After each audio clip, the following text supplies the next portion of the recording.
So hey guys, what's up? So today I'm going to be talking about some personal afterthoughts I've had on the Nintendo Switch. Now what you're looking at right now is Titanfall 2. This is one of the exceptions to a rule for me anymore. This is a game I pretty much got day one. I wanted to get it because the game lives and dies off its online community. I kind of figured it'd be really short-lived because it kind of was on PC, and so I wanted to experience it to, its fullest capacity online or whatever, just to get like kind of my fix of it. So I kind of felt like I was rushed to get it, but after watching Nintendo's thing, there's a lot of people. It's like, I need to play the new Zelda and I need to have that right now. And I started thinking to myself, like, I started thinking, do I really need to have that? It's a single player game. Like, there's not really a whole lot of people that I'm around here talking to video games about a whole lot, except for you guys. And there's been plenty of games I haven't played in the past. Going to, like, even like 3DS, for instance. And I've thought about every other time I've bought a Nintendo console in the past. One of them that I kind of waited for was the Wii, the original Wii. I didn't get it until the Mario Kart bundle came out. It came with Mario Kart 8 and the wheel and stuff, and I think it was about the same price as this system. And I felt like that was a pretty good value. I played a crap ton of Mario Kart and had a lot of fun with it. I played a lot of the Zelda and stuff later on, even though that was a launch game.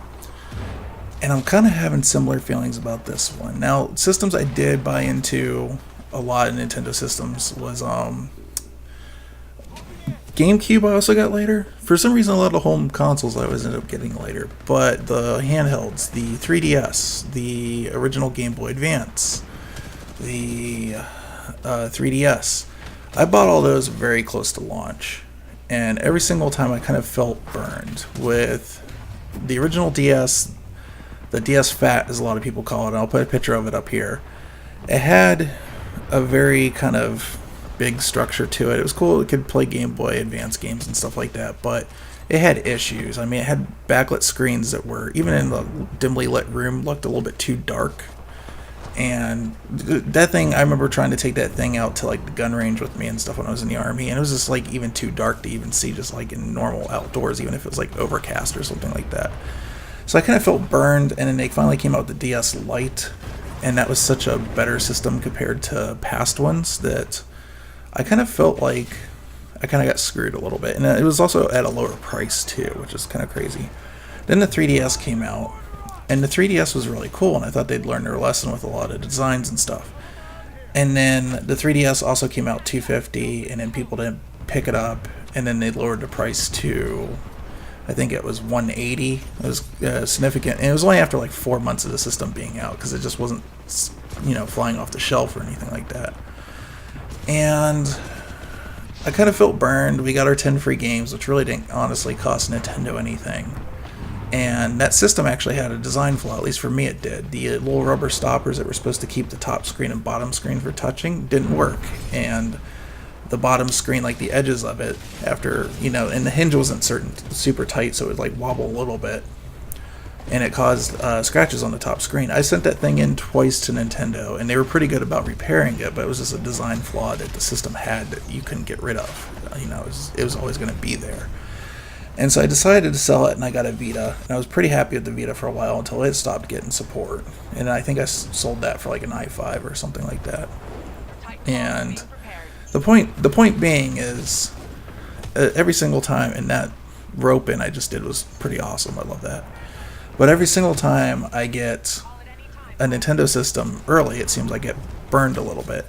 So this time around, as much as I'd love to play Zelda and love to play Mario Kart and stuff when they come out, I think it's just smarter for me to wait. And I've noticed a trend. So I've gone to this one site, and I found a bunch of trends for Nintendo. Now, if the system sells well, it could take up to a year to a price drop, and that price drop typically is around the $50 mark, so I don't think we'll see that by holiday if it sells well.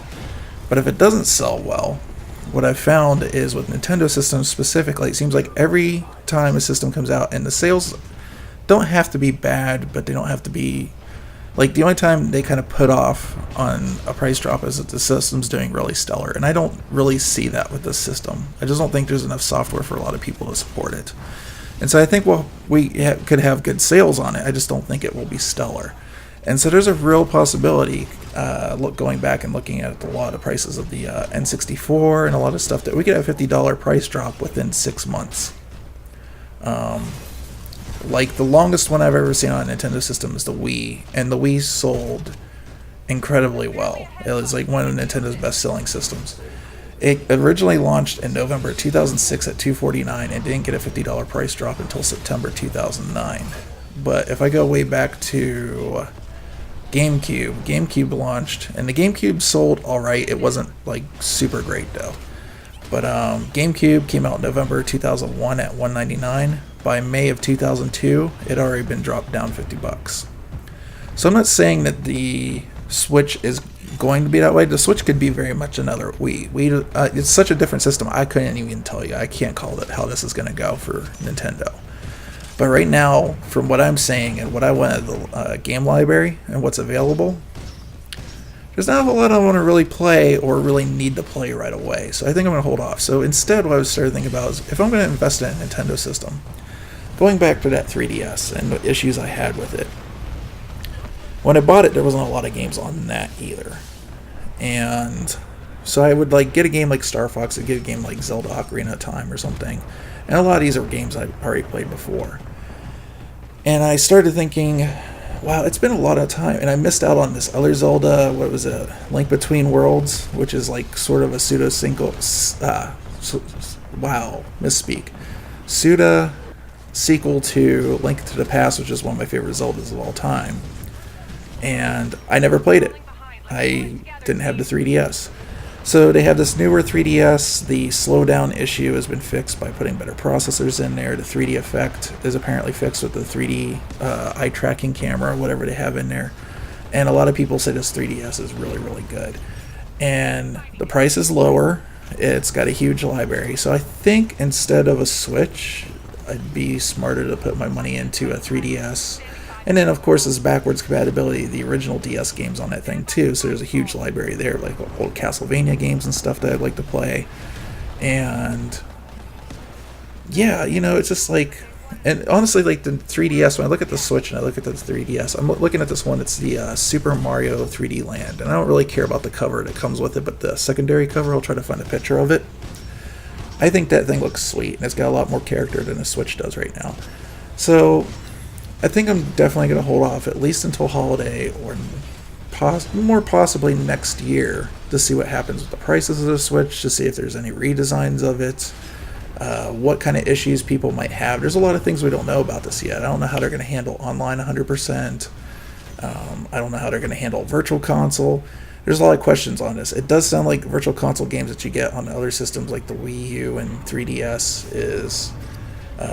quite possibly going to be carried over to the Switch, but we don't know this yet, and I'm just not willing to buy into the system for basically 1 or 2 games I want to play and a whole lot of information. It's just like, sorry Nintendo, I've just been burned too many times. So yeah, it's kind of my thought for today. If you guys like this video, give it a thumbs up. If you didn't like it, give it a thumbs down. Leave your comments down below on what you think. Are you going to get a Switch right away?